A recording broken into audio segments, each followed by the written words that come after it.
빌립보서 강의 13번째 시간인데요. 기쁨과 관용 이런 제목으로 말씀 함께 나누도록 하겠습니다. 제가 개인적으로 아는 안수 집사님 부부가 계시는데 이 두 분이 도시에 살면서 각자가 직장 생활을 열심히 하셨어요. 그리고 얼마 전에 이제 직장에서 은퇴를 하셨죠. 그리고서는 전라남도 고흥이라는 곳으로 귀농을 하셨습니다. 그리고 이제 귀농을 하신 이후에 이제 지내시는 이야기를 종종 SNS에 글과 또 사진을 곁들여서 이렇게 올려주시곤 하시더라고요.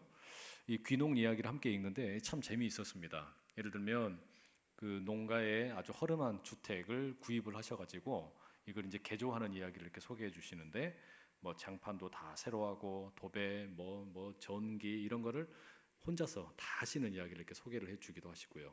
또 주변에 있는 어르신들에게 농사를 어떻게 짓는 것인지 배우는 이야기, 또 태풍이 불어오니까 그 전에 미리 밤을 이렇게 그 수확하는 이야기, 또 시골의 그 고즈넉한 풍경을 여기저기 찾아다니면서 사진을 찍어서 올리시는 겁니다. 그렇게 그 귀농 생활을 하는 이야기를 사진을 통해서 또 글을 통해서 읽다 보니까 참 흥미롭습니다. 아주 즐겁더라고요. 그런데 저는 그 귀농 이야기를 사진으로 보고 글로 읽는 것은 좋지만 직접 귀농을 해보고 싶은 마음은 누구만큼도 없습니다. 이유는 간단해요. 왜냐하면 자신이 없기 때문입니다. 편리한 도시 생활을 뒤로 하고 여러 가지 척박한 그 농촌 생활로 돌아간다라는 것이 자신이 없습니다. 이게 결코 쉬운 일이 아니겠죠. 농촌의 외부 환경에 적응하는 것도 어려운 일이고 또 한편으로는 제가 아내와 함께 그런 어떤 그 농촌의 이런 생활, 벌레도 무서워하고 냄새도 싫어하는 아내를 데리고 시골에서 살 자신이 없다라는 말이에요. 그런데 여러분, 우리가 예수님을 믿고 또 교회를 나오고 복음을 붙들고 산다라는 것도 어떤 의미에서는 이것과 좀 비슷한 면이 없지 않아 있습니다. 멀리에서 보면 교회는 참 괜찮습니다. 건물도 깨끗하고 주일날 이렇게 함께 예배 드릴 때 보면 우리 청년들 다 얼마나 옷도 예쁘게 입고 또 꽃가신도 신고 또 머리도 예쁘게 하고 이렇게 해서 함께 오잖아요. 그러니까 얼마나 다 보기 좋습니까? 다들 너무나 완벽해 보이고 문제가 없어 보이고 참 좋습니다. 그런데 이게 마치 뭐와 같냐면은 영화관에서 영화를 보는 구경꾼처럼 느껴질 수도 있고요. 필요한 물건을 사러 마트에 가는 쇼핑하는 사람들과 비슷하지 않나라는 생각이 들 때가 종종 있어요. 복음을 멀리에서 바라보면 그렇다라는 이야기입니다. 복음을 구경꾼처럼 대할 수도 있다라는 이야기예요. 그런데 나 자신이 직접 예수 그리스도를 인격적으로 영접을 할 뿐만 아니라 예수님을 닮아가려고 여러 가지 시도들을 하기 시작을 하면 변화를 시도하기 시작을 하면 이게 어렵습니다. 복음을 구경꾼의 입장에서 그냥 관망하는 자세로 있다가 복음이 진짜로 내 속에서 무언가 새로운 일을 행하시도록 나를 열어놓고 개방을 하게 되는 것은 이게 보통 어려운 일이 아닙니다. 마치 도시에서 편안하게 살던 사람이 귀농을 하게 되어 마주하게 되는 어려움과 상당히 많은 부분 비슷하다 말할 수 있습니다. 우리는 바로 그런 관점에서 사도 바울이 빌립보라는 도시에 살고 있는 교회 성도들에게 보낸 이 빌립보서의 말씀을 함께 읽고 있는 중입니다. 빌립보 교회의 이야기는 어떤 의미에서는 또 우리들의 이야기이기도 합니다. 왜 그런 거 아니? 빌립보라는 도시 자체가 로마의 식민지라고 불리우던 곳이었습니다. 로마 황제를 우상으로 섬기기를 즐겨했고 또 다른 무엇보다 로마의 시민권을 아주 자랑스럽게 여기던 사람들이었습니다. 그렇게 모여있는 도시가 빌립보라는 도시였고 바로 그곳에서 수많은 사람들은 자신들의 욕망을 따라서 더 높은 곳으로 올라가려고 경쟁하고 있었습니다. 바로 이런 세속 도시에 예수 그리스도의 복음이 전파되었고 그리고 교회가 세워졌습니다. 로마 감옥에 갇혀있던 사도 바울은 그 빌립보 교회 성도들에게 편지를 씁니다. 간절한 마음으로 호소를 하죠. 교회가 교회를 위한 교회만 되지 말고 교회가 자리하고 있는 도시의 영성을 새롭게 하는 교회가 되면 좋겠다. 교회가 교회를 위한 일에만 몰두하지 말고 교회가 위치한 도시를 새롭게 하는 영성에 눈을 뜨면 좋겠다라고 호소를 합니다. 우리는 그걸 도시의 영성을 새롭게 하는 교회 이렇게 이름 붙여 보았습니다. 바울은 교회가 이런 사명을 감당하려고 하면 여러 가지 어려움이 있다는 이야기도 우리에게 들려주었어요. 외부적으로 보면 두 가지 어려움이 있었습니다. 우리가 자동차를 가지고 고속도로를 달리는데 어떤 자동차들은 너무 느리게 가가지고 그냥 거의 가지 않게 되어서 다른 차들의 발목을 잡는 그런 일들이 벌어집니다. 이게 마치 율법주의자들의 모습과 같다라고 이야기 드렸죠. 또 한편으로는 고속도로에서 너무 세게 달리는 자동차들도 있어요. 법을 무시하고 달리는 겁니다. 이게 반율법주의자들의 모습이다라고도 이야기 드렸어요. 이게 교회 외부에, 교회 바깥에 있는 어떤 넘어야 할 장애물이라고 말할 수 있습니다.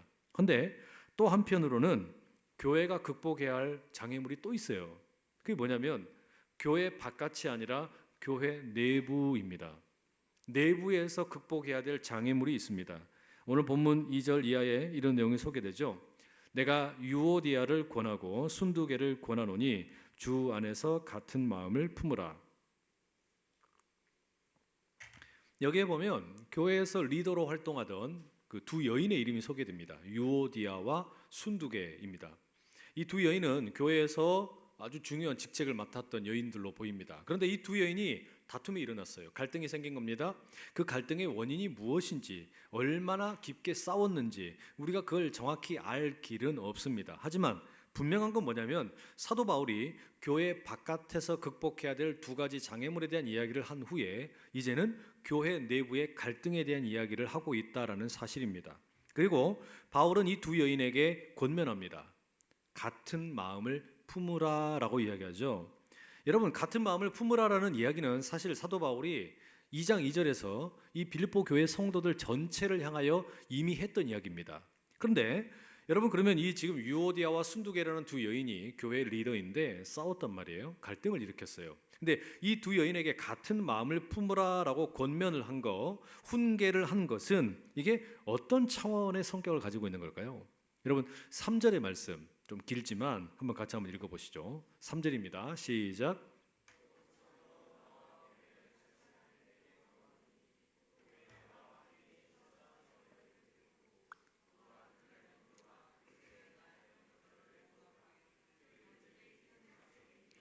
예, 앞에 2절에서는 사도 바울이 유오디아와 순두개에게 직접적으로 같은 마음을 품으라 이렇게 권면을 했습니다.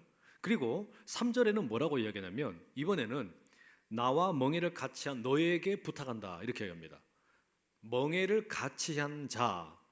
그런데 멍에를 같이 한 자가 누구일까요?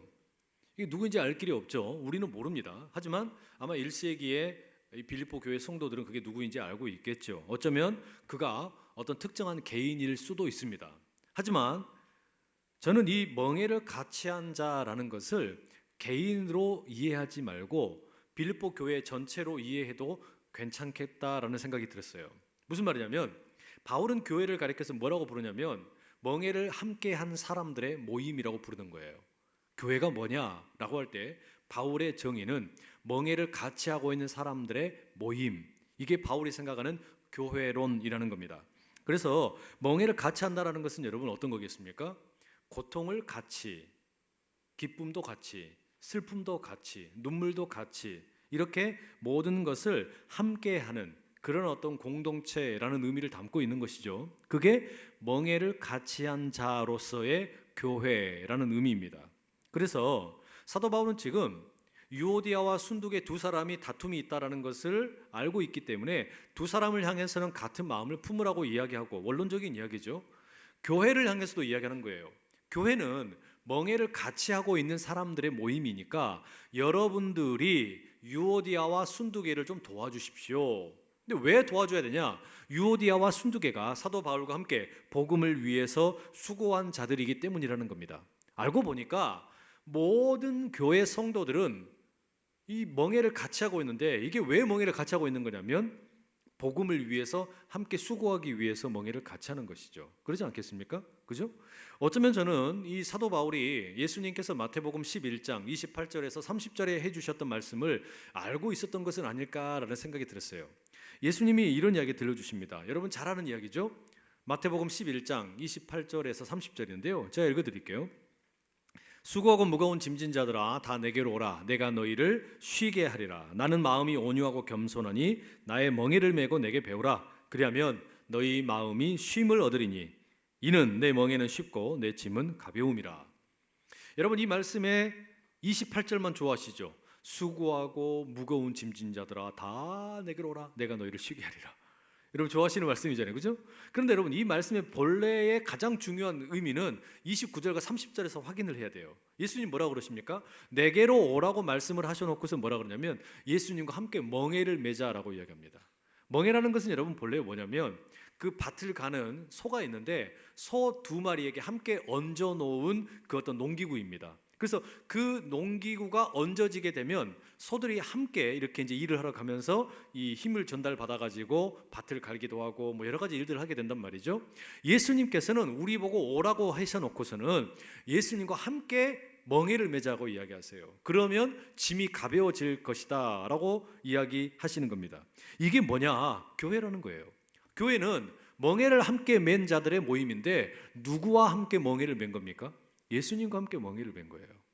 예수님과 함께 멍에를 맨 사람들이 모인 곳입니다. 나아가서는 성도와 성도가 함께 멍에를 맨 곳이라고 말할 수도 있습니다. 그게 교회예요. 그러니까 여러분 예수님의 가르침이나 사도 바울이 들려주는 이야기나 사실상 같은 겁니다. 저는 우리 청년 공동체가 그런 공동체가 되면 참 좋겠습니다. 예수님과 함께 멍에를 맨 사람들의 모임, 나아가서는 함께 서로가 서로를 위해서 멍에를 메고 있는 사람들의 모임, 바로 그런 우리 안산 제일교회 그리고 우리 청년 공동체 다 되실 수 있기를 간절히 축복합니다. 자, 그럼 여러분 예수님과 함께 멍에를 맨 사람들이 모인 교회, 이 교회의 특징이 뭘까요? 예수님과 함께 멍에를 맨 사람들, 그 사람들이 함께 모여서 신앙생활을 하는데 여기에 뭔가 특징이 있을 텐데 그 특징을 4절과 5절에는 이렇게 소개합니다. 주 안에서 항상 기뻐하라. 내가 다시 말하노니 기뻐하라. 너희 관용을 모든 사람에게 알게 하라. 주께서 가까우시니라. 예수님과 함께 멍에를 맨 사람들이 모여가지고 교회를 이루는데요. 이 교회에 특징이 있다면 두 가지입니다. 하나는 기쁨, 또 하나는 관용이라는 거예요. 그러니까 예수 믿는 사람들이 함께 이렇게 모이면 같이 함께 이렇게 멍에를 짊어지고 살아가면 그 공동체 가운데 나타나는 두 가지 특징 중에 하나가 기쁨, 또 하나는 관용이라는 거예요. 자, 여기서 질문이 생겼어요. 아니 왜 사도 바울은 기쁨이라고 하는 것과 관용이라고 하는 것을 이렇게 함께 병치해 놓고 있을까라는 질문입니다.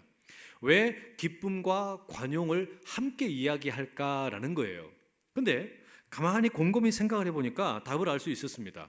여러분, 우리가 언제 주변에 있는 사람들에게 좀 너그러워지고 관용을 베풀게 되던가요?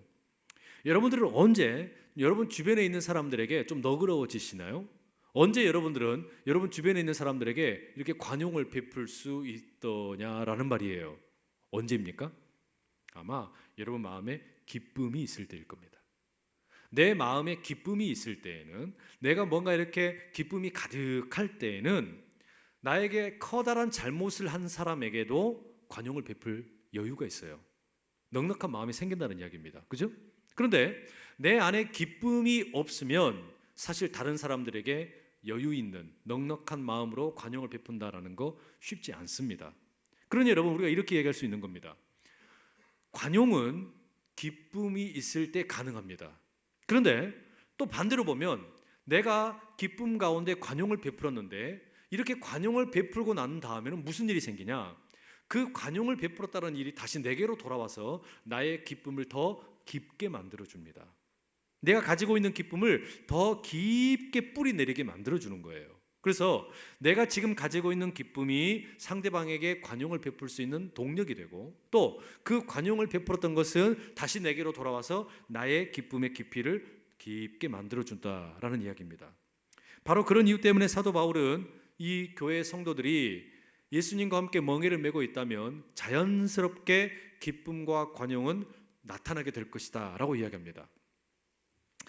제가 제 이야기 좀 드리면 한 열흘 정도의 일정으로 미국의 동부 뉴저지에서 열렸던 선교적 교회 컨퍼런스라는 곳과 바로 이어서 서부의 샌프란시스코에 있는 한 이민 교회에서 부흥회를 마치고 금요일 날 밤에 도착을 했어요. 그런데 그 샌프란시스코에 그 부흥회를 하러 간 교회의 사모님이 저보고 그러시더라고요. 오랜만에 다시 만났는데 제가 과거보다 웃음이 줄어들었다는 겁니다. 예전에는 더 많이 잘 웃었던 것 같은데 제가 많이 웃음이 사라졌다라는 이야기를 하시더라고요. 저는 그 사모님의 말씀을 하나님의 말씀처럼 들었습니다. 아, 그렇구나. 나도 모르는 사이에 내 얼굴에서 웃음이 사라지고 기쁨이 썰물처럼 빠져나가 버린 것은 아닌가 스스로를 돌아보게 되었습니다. 제가 그 사모님이 그냥 지나가는 이야기로 하신 것일 수도 있지만 그것을 진지하게 받아들인 것은 웃음이 사라져버리게 되고 기쁨이 썰물처럼 빠져버리게 되면 마음에 여유가 없어요. 다른 사람들에게 너그럽게 또는 관용을 베풀기가 쉽지 않다라는 말입니다. 그렇게 관용을 베푸는 것이 사라지게 되면 자연스럽게 제 마음에 이제 기쁨은 사라지고 황폐한 마음만 남게 되겠죠. 그러니 여러분, 어떤 의미에서는 우리는 예수님과 함께 멍에를 맬 뿐만 아니라 주변에 있는 이들과 함께 멍에를 메고 신앙생활을 해야 됩니다. 혼자서는 못하는 거예요. 그렇게 함께 신앙생활을 하면서 어떻게 되는 겁니까? 상대방이 가지고 있는 기쁨이 나에게 나누어지기도 하고 상대방이 기쁨 가운데 나에게 관용을 베풀어주고 또 나도 내 안에 기쁨이 있을 때 그 기쁨 가운데서 다른 사람을 품어줍니다. 그리고 그렇게 서로 가운데 기쁨과 관용이 이렇게 선순환을 이루게 되면 교회에서 우리는 힘을 얻게 되고 잃어버렸던 기쁨을 회복하게 되는 일들이 가능하다라는 말이에요. 그러니 여러분, 진정한 교회의 특징이 뭐냐? 살아있는 이 믿음의 공동체의 특징이 뭐냐? 기쁨이 있고 관용이 있어요. 우리 청년 이 공동체 가운데 그런 기쁨과 관용이 가득하기를 축복합니다. 그래서 우리 연습 한번 해보시죠. 옆에 있는 분들 한번 봐보세요. 옆에 있는 분들, 옆에 앉으신 분들 보니까 어때요? 좀 잘 웃고 있습니까? 좀 기쁨이 있는 것 같아요? 네. 있든지 없든지 우리가 이렇게 좀 선포를 좀 한번 했으면 좋겠어요. 이렇게 한번 따라하시죠. 제가 함께 울고 함께 웃겠습니다. 감사합니다. 교회가 멍에를 맨 사람들의 모임이란 말이에요. 그렇게 함께 멍에를 맨 사람들이 함께 모여서 우리는 뭐하냐? 세상살이 가운데 잃어버렸던 기쁨을 회복하고 또 나아가서는 서로를 위해서 너그러운 마음으로 관용을 베푸는 그런 아름다운 공동체를 이루기를 소원하는 것이죠. 이제 정말 중요한 이야기 한 가지를 더 드리려고 합니다. 사도 바울은 교회를 가리켜서 뭐라고 부릅니까? 예수님과 함께 멍에를 맨 사람들의 모임이라고 불렀어요. 그리고 예수님과 함께 멍에를 맨 사람들의 모임인 이 교회의 특징이 뭐냐? 기쁨과 관용이라고 그랬어요. 그런데 그러면 이 기쁨과 관용이라고 하는 것은 도대체 어떻게 생겨나냐라는 거예요. 그냥 갑자기 뭐 하늘에서 뚝 떨어질 것은 아닐 텐데 어떻게 해야 우리가 기쁨과 관용을 그러면은 얻을 수 있느냐?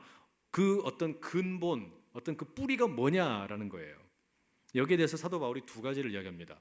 우리가 기쁨과 관용을 얻을 수 있는 이 두 가지 뿌리. 첫 번째가 5절의 맨 마지막 구절인데요. 이런 내용이 나오죠. 주께서 가까우시니라. 주께서 가까우시니라. 종말론적인 믿음의 선포이죠. 예수님께서 곧 오신다라는 겁니다. 예수님이 지금 오고 계신다라는 표현이에요. 그죠?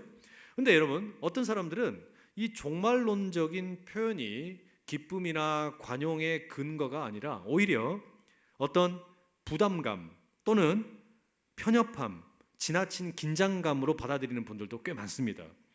예수님께서 금방 오실 거니까 그러면 내가 가만히 있으면 곤란하고 뭐라도 해야 되지 않을까라는 어떤 강박관념이 있다라는 이야기입니다. 그래서 마태복음 25장에 보면 10처녀의 비유가 나옵니다. 신랑이 오고 있는데 신랑이 오는 길을 기다리는 10처녀인데요. 5처녀는 그 기름을 많이 준비해 가지고 등불이 많이 이렇게 그 유지될 수 있도록 준비가 되어 있습니다. 슬기로운 5처녀죠. 그런데 다른 5처녀는 기름을 준비를 안 했어요. 그래서 이게 기름이 떨어져 버리면 이제 그 등불도 꺼져 버리겠죠. 그래서 우리는 예수님이 오고 계시는 이 어떤 종말론적인 삶을 살고 있는데 기다리는 가운데 당연히 슬기로운 다섯 처녀처럼 잘 준비해야 되는 겁니다. 맞죠? 그런데 여러분, 이건 당연한 것이고 맞는 말인데, 그런데 여러분, 정말 중요한 건 뭐냐면 도대체 슬기로운 다섯 처녀처럼 내가 준비해야 하는 기름이 뭐냐라는 거예요. 나는 무슨 기름을 준비해야 하는 것일까라는 질문이 생깁니다. 자, 여러분, 신랑 되신 예수님께서 지금 오고 계십니다. 그러면 예수님이 지금 오고 계신다는 이 종말론적인 이야기가 여러분들을 두렵게 만듭니까? 떨게 만듭니까? 또 편협하거나 옹졸하게 만듭니까? 뭔가 내가 그럴듯한 업적을 쌓아서 내가 뭔가 제대로 준비하고 있다는 것을 보여줘야만 될 것 같은 그런 어떤 강박관념이 생기냐라는 이야기예요. 그게 맞을까요? 아니에요. 그렇지 않습니다. 그런데 안타깝게도 종말론에 좀 잘못되게 심취된 분들은 그런 생각을 가지고 있는 분들이 꽤 많아요. 예수님이 지금 오고 계시니까 우리는 경각심을 가지고 해외 선교도 열심히 해야 되고 헌신도 많이 해야 되고 땅끝까지 복음을 전해야 한다 주장을 합니다. 맞는 이야기예요. 당연히 필요한 이야기입니다. 하지만 다른 사람들은 왜 나처럼 그럼 선교를 하지 않느냐? 왜 다른 사람들은 나처럼 헌신하지 않느냐? 이걸 가지고 예수님이 오시고 있는데 왜 당신은 그렇게 나태하냐고 지적을 하거나 비난을 하거나 비판을 하거나 욕을 하면 안 됩니다. 그건 옳은 모습이 아니라는 이야기예요.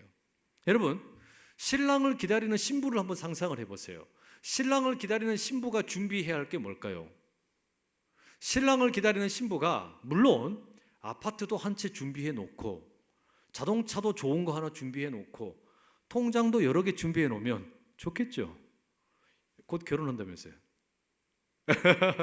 아닌가? 그렇게 만약에 신부가 잘 준비해 주면은 신랑이야 좋겠죠. 그러나 진짜 중요한 게 뭘까요, 여러분? 신랑이 오고 있단 말이에요. 신랑이 오고 있는데 신부가 준비해야 할 게 아파트 준비하고 자동차 준비하고 통장 여러 개 준비하는 게 진짜 준비할 겁니까? 아니에요. 진짜 준비할 건 뭐냐면 신랑을 기다리는 기쁨입니다. 기쁨이 없다면 그런 거 아무리 많이 가지고 있어봐야 그게 무슨 의미가 있냐고요. 그걸 아무리 많이 준비해 놔봐야 무슨 의미가 있겠습니까? 그러니 신부가 오고 있는 신랑을 기다리는 가운데 가장 열심히 준비해야 하는 기름은 기쁨의 기름이에요. 신랑이 내게 지금 오고 있다, 그 사실만으로 기뻐서 춤추고 노래하고 그렇게 살아가는 겁니다. 그러면 자연스럽게 어때요? 기쁨이 외부로 발산되겠죠. 그리고 그 기쁨은 뿐만 아니라 다른 사람들에게 여유 있는 넉넉한 너그러운 관용으로 나타난다라는 말입니다. 그게 여러분 사도 바울이 들려주는 이야기예요. 예수님이 지금 곧 오십니다. 그게 너무 좋고 기쁘다는 거예요. 여러분 그거면 충분한 거잖아요. 우리가 예배를 드리고 신앙생활하는 가운데 종말론적인 신앙을 갖는다라는 것은 그것 때문에 우리가 벌벌 떨거나 두려워하거나 이게 무서운 일이 아니라 나는 구원 못 받으면 어떡할까 이런 두려움에 사로잡혀서 엉뚱한 짓을 하는 게 아니라 오고 계시는 신랑 되신 예수님을 기다리는 신부의 기쁨을 회복하는 거예요. 이것만 있으면 돼요. 신부에게는 이 기쁨만 있으면 충분하다는 이야기입니다. 바울이 그래서 이야기합니다. 주님께서 가까이 오고 계십니다. 그러니 여러분 신부의 마음으로 함께 기뻐하며 삽시다. 더 많이 관용을 베풀며 삽시다. 여러분 그러잖아요. 신부가 이제 곧 신랑이 와서 이제 아름다운 가정을 꾸리게 될 건데 기쁘기 마련이고 또한 어떤 어려운 일이 있어도 그런 거 충분히 감내할 수 있는 여유가 생긴다는 이야기입니다. 바라기는 여러분 우리 가운데 이런 건강한 종말의 신앙이 있기를 축복합니다.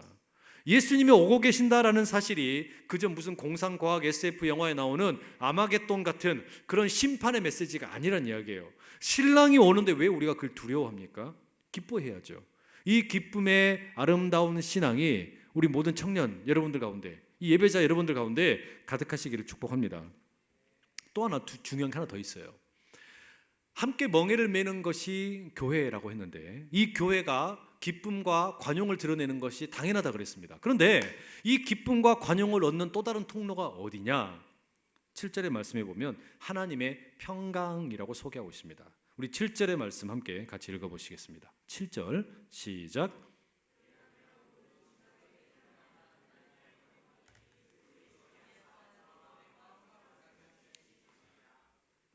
모든 지각에 뛰어난 하나님의 평강이 너희의 마음과 생각을 뭐 한다고요? 지킨다라고 되어 있죠. 하나님의 평강이 우리의 마음과 생각을 지켜주신다라는 겁니다. 하나님의 평강이 나의 마음과 생각을 지켜주기 때문에 기뻐할 수 있다는 이야기예요. 그래서 여유 있게 관용을 베풀 수 있다는 이야기입니다. 자, 여러분, 이건 빌립보 사람들에게는 꽤나 의미가 있습니다. 빌립보 사람들 뭘 자랑했습니까? 로마의 시민권을 자랑했죠. 로마의 시민권을 가지고 있는 사람들은 자신이 빌립보에 살고 있을 때 자신의 안위를 책임져 주는 건 누구라고 생각할까요? 빌립보 성벽을 지키고 있는 로마 군대라고 생각했겠죠. 로마 군대가 나의 안전을 지켜준다라고 생각하는 게 당연했을 겁니다. 그런데 사도 바울이 뭐라고 이야기하냐면, 여러분들의 시민권은 이 땅에 있는 로마의 시민권이 전부가 아니고 하늘에 있습니다라고 이야기하는 거예요. 여러분들의 시민권이 진짜로 하늘에 있다라고 믿는다면, 여러분들의 시민권이 정말로 하나님에게 있다라고 믿는다면, 그러면 여러분, 나의 안위를 지켜주는 것은 더 이상 로마가 아닌 거예요.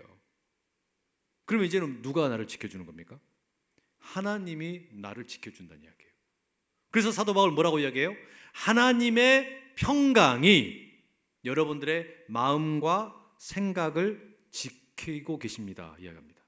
여러분, 이 지키고 있다라는 말은 군사의 용어예요. 군대 다녀온 우리 여기 현역 군인도 계시네요. 군대에 가게 되면 우리 뭐합니까? 보초를 서죠. 순찰을 돌기도 합니다. 그런 의미입니다. 하나님의 평강이 여러분들의 마음과 생각을 순찰 돌고 계시는 겁니다. 보초를 서서 지켜주는 겁니다. 뭐로부터 지키는 거냐? 하나님의 평강이 여러분의 마음과 생각이 세상에 의해서 공격당하지 않도록 지키신다는 이야기예요. 하나님의 평강이 여러분의 마음과 생각이 돈에 의해서 굴복당하지 않도록 지켜주신다는 이야기예요. 여러분의 마음과 생각이 세상의 유혹에 의해서 넘어지지 않도록 하나님의 평강이 지키신다는 거예요. 이게 여러분 지금 사도 바울이 들려주는 이야기입니다. 그러니 기뻐할 수 있다는 겁니다. 하나님께서 나의 마음과 나의 생각에 보초를 서고 계십니다.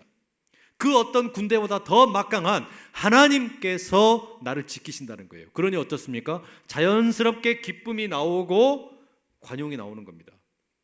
여유가 생긴다는 이야기예요.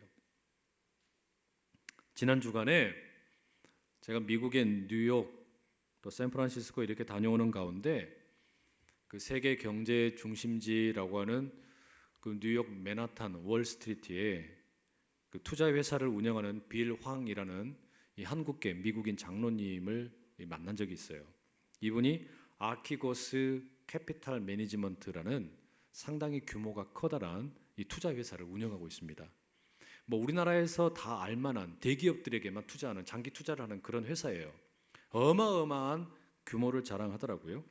이 월스트리트 사무실에 방문을 했는데 마침 그때 그 직원이 이 빌 황, 이 장로님에게 그날의 결산 자료를 전달해 주었습니다. 그래서 방문했던 사람 중에 한 사람이 호기심에 물어봤어요. 오늘 얼마나 버셨습니까? 오늘 수익을 얼마나 버셨습니까? 이렇게 물어봤어요. 그랬더니 이 장로님이 뭐라고 대답한 줄 아세요? 500억을 벌었답니다. 500억 원. 별로 놀라시지도 않네요. 그러니까 아마 우리 환율로 계산해 보면 한 4천만 불 정도를 하루에 벌었다는 이야기겠죠. 이 돈이 너무 커가지고 이거 뭐 실감도 안 나고, 여러분 500억을 벌었대요 하루에. 여기 오늘 500명 안 되는 것 같은데 만약에 저한테 그거 주면 내가 1억씩 줄 텐데 그러고 싶다. 여러분 하루에 500억을 벌기도 하고 1000억을 잃어버리기도 한답니다. 어마어마한 투자 회사죠. 상상하기 어려운 액수입니다. 저는 그런 이야기를 들으면서 무슨 생각이 들었냐면, 그러면 이분이 하루 버는 돈이면 우리 교회 재정 건축 다 해결되겠네? 이런 생각도 들었어요. 그런데 여러분, 이분의 초청으로 그 미슐랭이 선정하는 최고 레스토랑에서 1인당 400불짜리 저녁 식사를 먹었어요. 부럽죠? 그래가지고 뭘 골라라고 그러는데 그 프렌치 음식이라는데 비둘기 요리가 나오더라고요. 네, 딱 그런 반응이었어요. 나 이런 거 먹고 싶지 않았거든. 그러고 저는 그냥 비프 달라 그랬어요.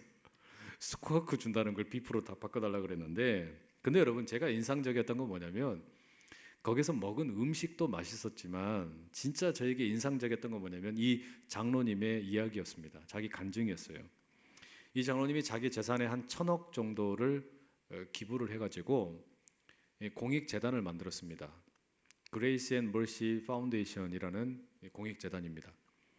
여기가 뭐 하는 데냐면 그 성경을 각 나라 언어로 그 오디오 성경을 만드는 일을 합니다. 그러니까 우리말로도 이미 나와 있어요. 그러니까 여러분이 그 스마트폰 가지고 계시면 드라마 바이블이라고 입력을 해보시면 나올 겁니다. 그걸 만든 회사예요. 그러니까 그걸 만든 공익법인입니다.